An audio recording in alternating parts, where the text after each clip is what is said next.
श्री वीतरागाय नमः। कल आचार्य पूज्यपाद स्वामी ने यह संदेश दिया था कि जो अविद्वान अर्थात अज्ञानी मूढ़ जड़ शरीर से, जड़ कर्मों से, जड़ पदार्थों से अपनत्व करता है, एकत्व करता है, उनको ही अपना सर्वस्व मानता है, वह चार गतियों के जंजाल से छूटता नहीं है। वह जीव चार गतियों में परिभ्रमण करता रहता है। हम चार गतियों से छूटना चाहते हैं क्योंकि चारों ही गतियों में दुख है। तो फिर जो चार गतियों के दुखों के कारण हैं उनका त्याग करना ही होगा। और चार गतियों के दुखों का कारण कोई बाहर नहीं है। चार गतियों के दुखों का कारण कोई बाहर की परिस्थितियां नहीं है। ये जन्म मरण का कारण हमारे लिए कोई दूसरा कराता हो, किसी ने शाप दे रखा हो, कोई नाराज हो गया हो, भगवान नाराज हो गए, महाराज नाराज हो गए। अरे कोई भी महाराज नाराज नहीं होते। जो नाराज होते वो महाराज नहीं होते। भगवान भी नाराज नहीं होते हैं। भगवान के राग द्वेष होता ही नहीं है। उन्होंने किसी को गुस्से में नरक भेज दिया और किसी को प्रसन्न होकर के स्वर्ग भेज दिया हो, किसी को गुस्से में गरीब बना दिया और किसी को अमीर बना दिया हो। ये हमारे वीतराग भगवान का स्वरूप नहीं है। भगवान वीतरागी हैं और सर्वज्ञ हैं। उन्होंने जो जाना है वह तथ्य हम सबके सामने बतलाया है। जिस मोक्ष मार्ग पर उन्होंने गमन किया है उस मोक्ष मार्ग को उन्होंने बताया है। जिन कारणों से उन्होंने स्वयं ने भूतकाल में संसार में परिभ्रमण किया है उन कारणों को उन्होंने जाना कि अरे हमारे दुख का कारण अज्ञान है, हमारे दुख का कारण राग द्वेष है, हमारे दुख का कारण जड़ पदार्थों में, पर पदार्थों में एकत्व बुद्धि, ममत्व बुद्धि है। यह एकत्व ममत्व बुद्धि हमारी कैसे टूटे, इसके लिए उन्होंने उपाय बतलाया। तो इस छंद में आचार्य देव ने कहा, जो जिसकी चर्चा हमने कल की है कि 46 नंबर छंद में, कि जो पर पदार्थों में एकत्व ममत्व करता है, पर पदार्थों में जो उनका जो अभिनंदन करता है, यह अभिनंदती, जो उनका अभिनंदन करता है, मन स्वागत करता है, मन स्वीकार करता है, आइए, वेलकम वेलकम। ये तन मन धन का वेलकम करना हमारा नरक आदि में, संसार में वेलकम कराने की विधियां हैं। हम अगर पर का वेलकम करेंगे तो वो पर हमारा नरक में वेलकम करेंगे। ये चार गतियों में वेलकम करेंगे। अगर हम चाहते हैं तो कि ऐसा ना हो तो हम हे उपादेय तत्व को जानकर, एकमात्र उपादेय तत्व निज आत्मा है, कल कहा था ना, जिन स्वपर स्वपर हित अहित चीना माने पहचान लिया, जान लिया, मान लिया, वे सच्चे जैनी है। तो जिन्होंने स्व तत्व को जान लिया, निज आत्म तत्व को जान लिया कि मैं अमूर्तिक प्रदेशों का पुंज, अमूर्तिक प्रदेश, मैं अमूर्तिक हूं, मेरा फोटो खींचा जा सके ऐसा है ही नहीं। मेरी सेल्फी ली जा सकती है लेकिन इस मोबाइल से नहीं ली जा सकती है। सेल्फी ली जा सकती है अपनी ज्ञान पर्याय से। अपने ज्ञान में अपनी सेल्फी खींचो। ये मोबाइल में सेल्फी खींच करके फेसबुक पर डालना, किसको अपना फेस दिखला रहे हैं? और जो फेस दिखला रहे हैं वो फेस अपना है?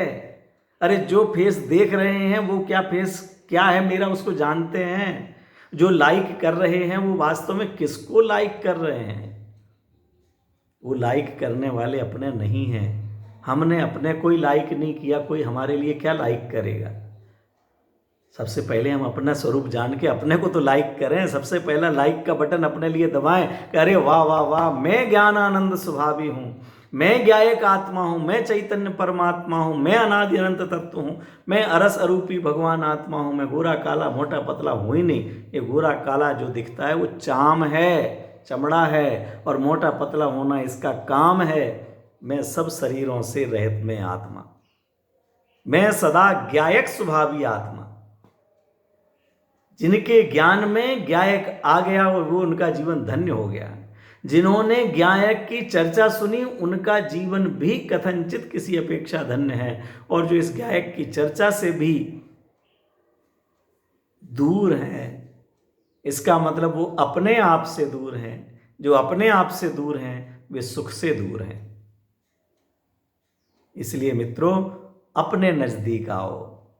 हाँ, किसी भजन की पंक्तियां हैं ना, बस दो घड़ी, बस दो घड़ी, बस दो घड़ी निज नाथ के नजदीक तो आओ, अपनी प्रभुता देख लो बाहर में ना भरमाओ, अपनी प्रभुता देख लो बाहर ना भरमाओ। आदरणीय सुमत प्रकाश जी भाई साहब का बनाया और गाया हुआ क्या प्यारा भजन है। केवल 2 घड़ी तो आ जाओ, कैसी करुणा भरी हुई है। 2 घड़ी, 1 घड़ी 24 मिनट की होती है। 2 घड़ी अपने पास तो आओ, थोड़ा तो विचार करो। 24 घंटे पाप पाप, परिग्रह परिग्रह, विकथाएं विकथाएं, व्यापार की चर्चा, रोकड़ बही, मोबाइल, राजनीति, लेना नहीं देना नहीं, उनसे अनर्थ दंड, अनर्थकारी क्रियाएं, अयत्नाचार पूर्वक प्रवृत्ति, अभक्ष का सेवन, अन्याय का सेवन, अनीति का सेवन, और फिर हम चाह रहे हैं कि मोक्ष जाएं। पुण्य तक करते नहीं हैं, मोक्ष जाना चाहते हैं और नरक जाने की तैयारी कर रहे हैं। क्या होगा? विचारो मित्रों, ये केवल सुनकर के संतुष्ट नहीं होना। ये 10-15 मिनट अपने लिए खराब हो गए ऐसा नहीं मानना। ये प्रवचन आदि को थोड़ा टच कर लिया और गिनती बढ़ गई, इतना मत करना। अपने परिणामों में विशुद्धता कैसे आए, निज आत्मा की महिमा कैसे आए। मैं महिमावान तत्व हूँ जो कभी जलता नहीं है, गलता नहीं है, कटता नहीं है, मिटता नहीं है, सड़ता नहीं है। अरे ऐसा अजर हमारा अविनाशी तत्व हूँ, उसकी महिमा नहीं आती। और ये गलने वाला, सड़ने वाला, पल रुधिर राध मल थैली की कस बसा देते हैं मैली, जो मैल से बना हुआ है, गंदगी से ही बना हुआ है, उसमें क्या प्रीति करना। द्वेष भी नहीं करना, लेकिन प्रीति नहीं करना। इस शरीर के लिए अन्याय अनीति अभक्ष का सेवन नहीं करना। इस शरीर की प्रशंसा को अपनी प्रशंसा नहीं समझना। इस शरीर की निंदा को अपनी निंदा नहीं समझना। इतनी हिम्मत पैदा करना है कि शरीर को निंदा करे कोई गाली दे के चला जा भाई, मेरे लिए गाली दी नहीं है। जो निज आत्मा में, जो पर में स्थित होते हैं, उनको तो 4 गतियों में परिभ्रमण होता है। तो जो निज में स्थित होते हैं उनका क्या होता है? वह 47 नंबर छंद में कहते हैं, आत्मानुष्ठान निष्ठस्य व्यवहार बहिस्थिते जायते परमानंदः कश्चिद्योगेन योगिनः। जो आत्मा में अनुष्ठान कर लेता है उसको तो परम आनंद की प्राप्ति होती है। क्यों? शक्कर मुंह में रखेगा तो मीठा होगा ही ना। शक्कर मुंह में रखे और मुंह मीठा नहीं हो, ऐसा कैसे हो सकता है? शक्कर मुंह में रखने के बाद भी कोई कहे कि मेरा मुंह मीठा नहीं हो रहा है, मुझे तो खारा खारा लग रहा है। भाई साहब, आपने शक्कर नहीं रखी होगी मुंह में। नहीं, देखो जिस डिब्बे पे शक्कर लिखा था मैंने उसमें से लिया। ठीक है, डिब्बे पे शक्कर लिखा होगा, लेकिन शक्कर अगर मुंह में आएगी तो मुंह मीठा होगा। हमने इतना धन जोड़ लिया और परेशानी खड़ी होगी, तो फिर धन सुख का कारण कहां से हो गया? सारे लोग, अरे भैया वो बहुत सुखी हैं, बहुत पुण्यवान हैं, बड़े धनवान हैं, सारी जगत में पूंछ है, पूंछ वाले बन जाएंगे। समाज में बड़ी पूंछ है उनकी, समाज में बड़ा सम्मान है उनका। समाज कितना सम्मान करे, समाज हमें क्या माने, उससे हमारा मोक्ष मार्ग नहीं सधता। कितने लोग मेरा सम्मान कर रहे हैं और कितने लोग अपमान कर रहे हैं। इस सम्मान पुण्य के उदय में है, अपमान पाप के उदय में है। और मैं तो पुण्य और पाप में समता भाव धारण करने वाला गायक हूँ। जब तक उस गायक का लक्ष्य नहीं होगा, कुछ भी कार्य सिद्धि नहीं होगी। ये अंदर जाने का मार्ग है, अंदर जाने का मार्ग है। अंदर जाने का मार्ग वाया मंदिर आता है, इसलिए मंदिर भी जाना, उन देवशास्त्र गुरु की आराधना करना, स्वाध्याय करना। और जो देवशास्त्र गुरु की आराधना करता है उसके जीवन में देवशास्त्र गुरु के द्वारा अपनाया गया, कहा गया चारित्र भी आता है। उसके निषेध की बात नहीं है। जिसे मंदिर जाने का राग आया, मंदिर जाने के लिए तैयार हुआ, मंदिर पहुंच गया, जिन मंदिर दर्शन कर रहा है, ये सब भाव पुण्य चल रहे हैं, पाप का त्याग किया नहीं, हो गया। सब पहले ये बात तो कहना चाहिए, आप बात लेकर के आ गए आत्मा में स्थित हो जाएं, आत्मा में स्थित हो जाएं। आत्मा में कहाँ से स्थित हो जाएंगे? पहले पाप तो छूटे, पाप तो छूटे। अरे आप अगर ये 15 मिनट की वीडियो सुनते हैं तो उस समय क्या कुछ खाते पीते हैं? उस समय क्या आप गलत सोचते हैं? उस समय क्या आप अन्य पाप के कार्य करते हैं? नहीं। तो पाप तो छूटता है ना, पहले अच्छा काम तो करो। मंदिर आओगे, घर मकान के काम छूट जाएंगे। अंदर जाओगे, मंदिर के भी काम छूट जाएंगे। मंदिर के काम छोड़ना चाहिए। मंदिर के काम अर्थात पूजन पाठ, व्रत, तप, दान, स्वाध्याय, शिविर। ये वीडियो अंदर जाकर के वीडियो वहां पर भी ये विकल्प आएगा। कह रहे चलो चलो चलो यार, वो कुछ मिनट वाली वीडियो आ गई होगी, अब देख लेते हैं। अरे ये वीडियो तो अंदर जाने के लिए थी, वहां पहुंच गए, अब किस लिए सुनना है? क्यों सुनना है?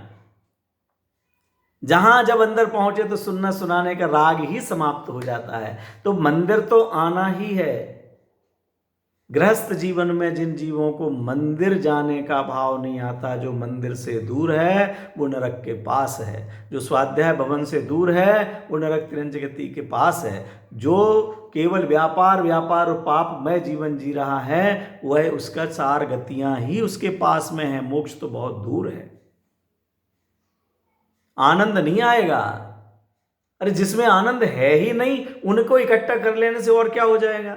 10 लाख इकट्ठे किए, आनंद आया? नहीं आया। तो 50 लाख इकट्ठे कर लो, तो 50 लाख इकट्ठे हो गए, अब आनंद आया? कि नहीं यार, वो टेंशन हो गया कि इनको कहाँ रखें, इसमें से 1 नंबर के कितने हैं, 2 नंबर के कितने हैं, चेक के कितने हैं, और बेस के कितने, इस रोकड़ वाले कितने, उस रोकड़ वाले कितने, टैक्स नहीं लग जाए, नहीं देना पड़े तो एक पत्नी की कंपनी अलग बना दो, पति की अलग बना दो, उनकी कंपनी अलग बना दो।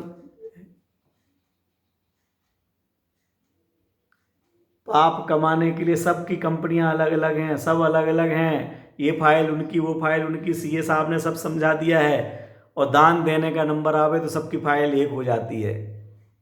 तब हमने दिया वही तो है, बेटा और अब कोई हम अलग थोड़ी हैं, पत्नी और हम कोई अलग थोड़ी हैं। और फाइलें खोलने के लिए, टैक्स बचाने के लिए, माने बेईमानी करने के लिए सब अलग अलग, तो उनका अलग अलग फल भोगना पड़ेगा। ये भी हमारे परिणामों की दरिद्रता देखो कि दान देने का नंबर आवे तो हम सब इकट्ठे हो जाते हैं और 1100, 11,000 जो भी लिखाएं, 11 लाख भी लिखाएं तो वो एक होकर के लिखाते हैं। और जहां कर देने की बात आती है और कुछ करने का हो तो अलग अलग हो जाते हैं। अरे वहाँ भी भैया अलग हो, तुम्हारे चलो सीए ने सही समझाया कि सब अलग हो, सब अलग अलग कमाओ, अपने अपने पाप का हिसाब अलग अलग रखो, एक दूसरे में घालमेल मत करो। क्यों? पति का पाप पत्नी नहीं भोगेगी। पत्नी को आपने अगर 10% का शेयर दिया है ना तो 10% का ही भोगेगी, 25 का दिया है तो 25% ही भोगेगी। इसलिए सबकी फाइल अलग अलग रखो, इस सीए ने सही समझाया। लेकिन यहाँ जिनवाणी भी कहती है ना कि अपने अपने भावों का फल मिलता है, अपने अपने भावों का फल सबको मिलता है। तो अपना अपने भाव कमाओ ना, दान भी देना है तो अपना कमाओ ना, करो ना, पुण्य करो तो अपना करो। पाप क्यों, पुण्य करने में क्यों इकट्ठे होकर के हाथ लगाना चाहते हैं? लेकिन यहाँ तो कहते उससे भी परम आनंद की प्राप्ति नहीं होती। परमानंद की प्राप्ति तो जो आत्मानुष्ठान निष्ठ से, जो अपने आत्मा में स्थित होता है, क्योंकि ज्ञानानंदमयी आत्मा है, तो ज्ञानानंदमयी आत्मा के नजदीक आकर के ही आनंद की प्राप्ति होती है।